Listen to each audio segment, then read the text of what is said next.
இன்றைய செய்தி நாளைய வரலாறு. அந்த செய்தியை நம் அடுத்த தலைமுறைக்கு உண்மைத்தன்மை மாறாமல் கொண்டு சேர்ப்பது ஊடக தர்மம்.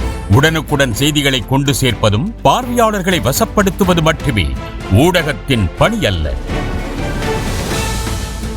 ஒரு செய்தியின் உண்மைத்தன்மையை ஆராய்ந்து எந்தவித சமரசமும் இன்றி அப்படியே மக்களிடம் கொண்டு சேர்ப்பதே ஒரு நடுநிலை ஊடகத்தின் தலையாய கடமை. இக்கடமை தவறாது இளைய தலைமுறையினருக்கு நம்பிக்கையூட்டும் ஊடகமாய் உதயமாகிறது Cloud 7 வாய்ஸ் சேனல். உண்மை செய்திகளை உரக்கச் சொல்வதோடு உள்ளூர் செய்திகள் முதல் உலகச் செய்திகளை நொடி பொழுதில் உங்கள் விரல் நுனியில் கொண்டு சேர்த்திடும் சார்பில்லா கேள்விகள், சமரசமில்லா பதில்கள். தமிழகம் எங்கும் தடம் பதிக்கிறது Cloud 7 voice. Inform, Impress, impact.